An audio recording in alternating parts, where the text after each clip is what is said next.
Mas?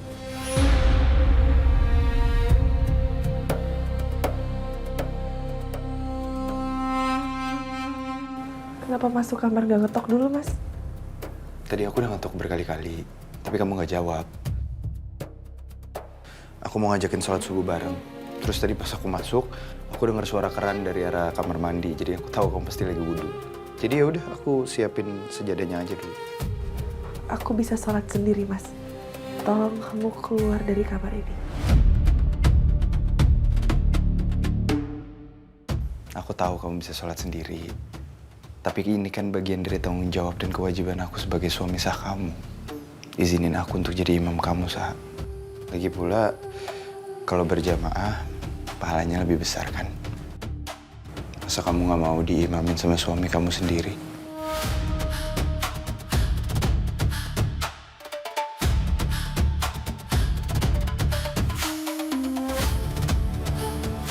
Iya, Mas.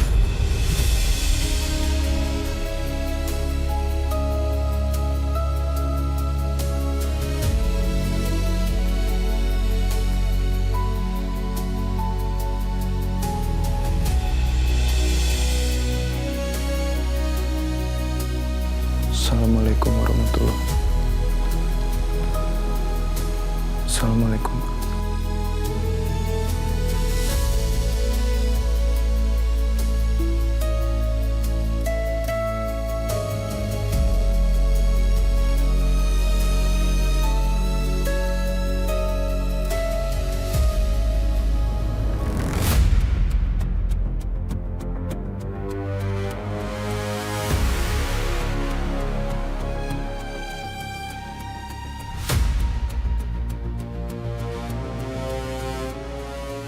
Adapun istri memuliakan suami dengan memberikan makanan, memasakkan minuman. Kalau dia cium tangannya, maka salah satu dari bentuk penghormatan.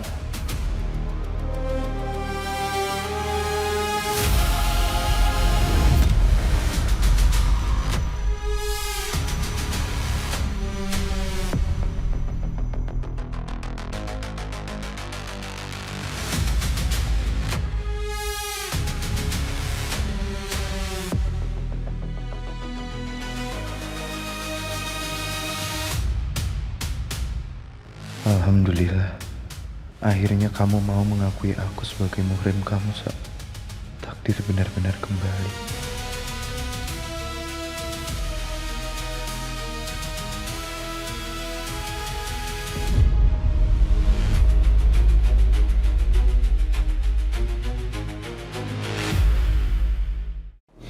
Dok, jadi ini benar. Emran akan bawa Kanza pagi ini ke rumah ini lagi.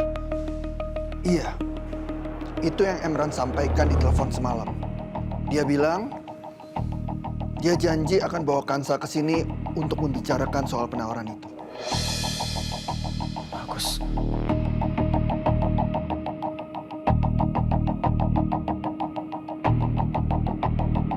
Begitu dia sampai, aku nggak akan biarin dia bawa pulang Kanza lagi.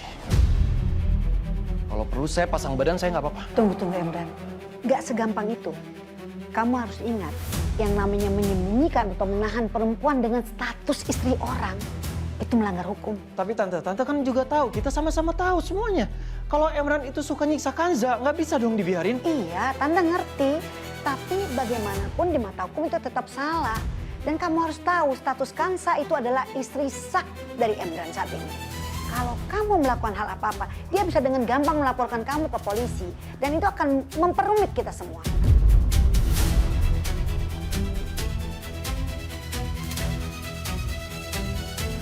Saran tante, sebaiknya kita tunggu dulu mereka datang. Mungkin nanti kita bisa berdiskusi atau bernegosiasi dengan mereka. Kira-kira maunya Emran seperti apa?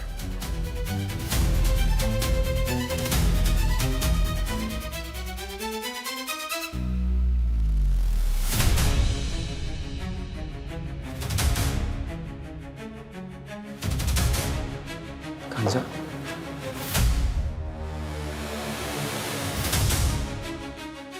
Assalamualaikum. Waalaikumsalam.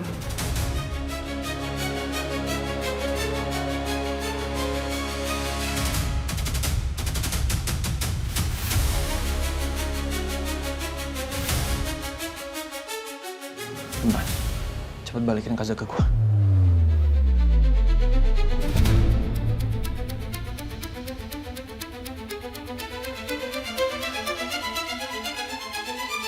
Gua bilang balikin Kanza ke gua.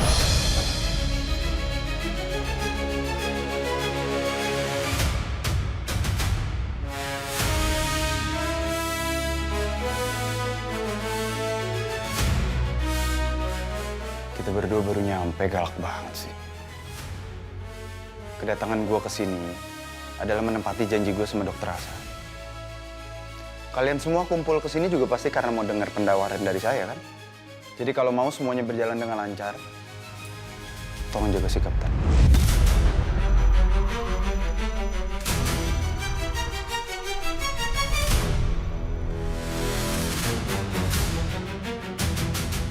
Fatan, tahan emosi kamu dulu. Ya, kita semua duduk. Emran, silakan duduk. Kanza.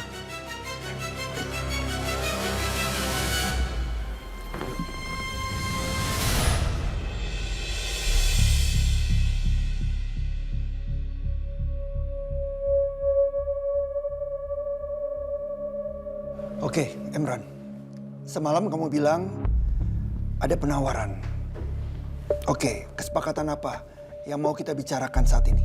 Ya, saya semalaman berpikiran bagaimana kita bisa bertemu di kesepakatan yang sama dan adil, apalagi untuk saya sebagai suami sahnya Kanza. Adil bagaimana maksud kamu?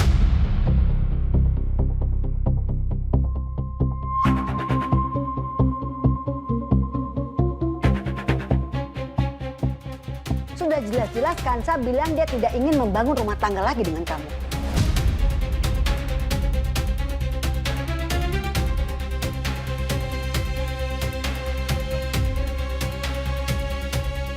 Tante, kalau kata banyak orang, cinta itu bisa datang dan tumbuh seiring dengan berjalannya waktu. Jadi soal itu saya nggak masalah.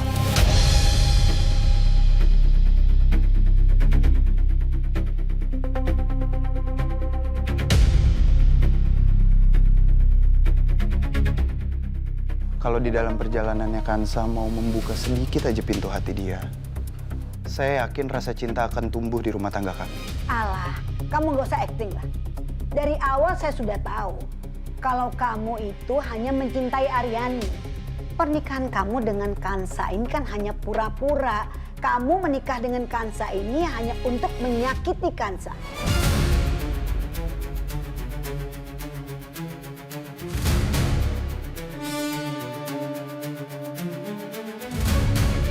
Itu dia maksud aku tadi.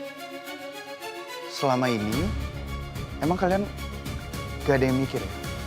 Kenapa Kansa segitu takutnya sama saya? Segitu traumanya sama saya? Segitu gak maunya ada di sisi saya? Kansa bisa sampai seperti itu. Karena yang Kansa lihat selama ini adalah sisi buruk saya. Yang Kansa lihat selama ini adalah saya hanya laki-laki yang bisa menyiksa seorang perempuan. Tapi saya nggak pernah mendapatkan kesempatan untuk menunjukkan sisi baik saya terhadap Kansa.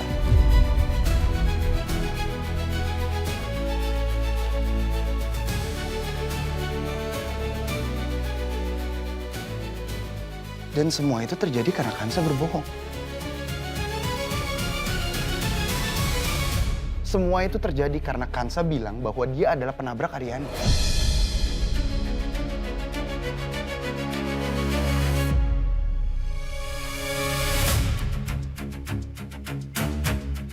Sekarang saya tanya, laki-laki mana yang hidupnya bisa tenang ketika calon istrinya harus meninggal, tertabrak, dan saya harus tinggal satu rumah dengan orang yang pada saat itu saya yakini telah menabrak calon istri saya.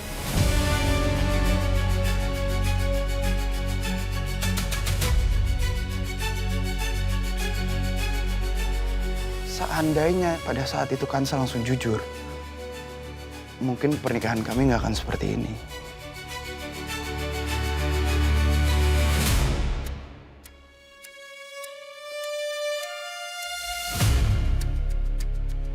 Mungkin kami akan baik-baik aja, akan saling cinta, dan mungkin Kansa udah mengandung anak saya sekarang.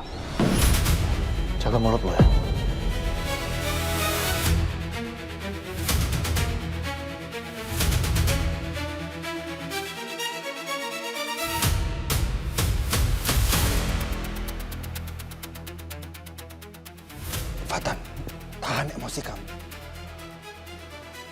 Emran, jangan berbelit-belit lagi. To the point. Apa mau kamu sebenarnya? Baik. Saya punya satu jalan keluar yang saya rasa paling adil untuk kita semua. Termasuk buat lo, Tan. Di dalam amplop ini tertulis surat perceraian antara gue dan Kansa yang udah gue tanda tangan.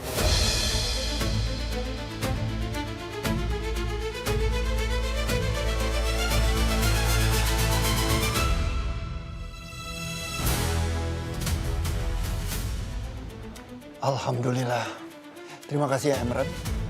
Ternyata pintu hati kamu sudah terbuka untuk melepaskan Kansa. Iya, alhamdulillah. Akhirnya kamu sadar. Itu kabar yang bagus buat Fumi.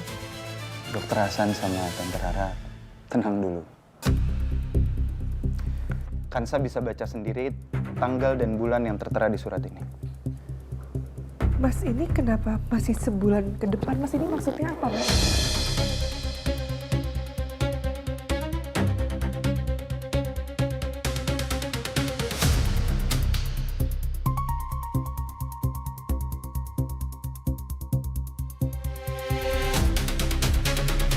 Ya itu adalah penawaran yang paling adil buat aku.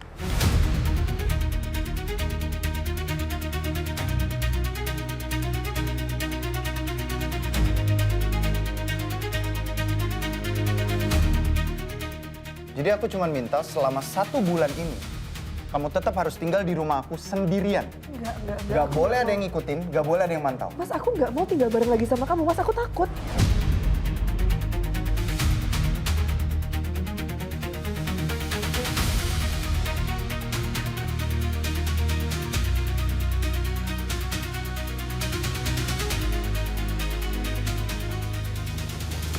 Sa, aku janji, Sa. Dalam kurun waktu 1 bulan ini, aku nggak akan pernah sentuh kamu. Aku nggak akan pernah jahat sama kamu. Aku nggak akan deket-deket sama kamu. Kita juga akan tidur di kamar yang terpisah. Tapi dalam waktu 1 bulan ini adalah kurun waktu untuk aku ngebuktiin sama kamu kalau aku juga manusia yang punya sisi baik, Sa. Kalau aku bisa jadi laki-laki dan suami yang baik buat kamu.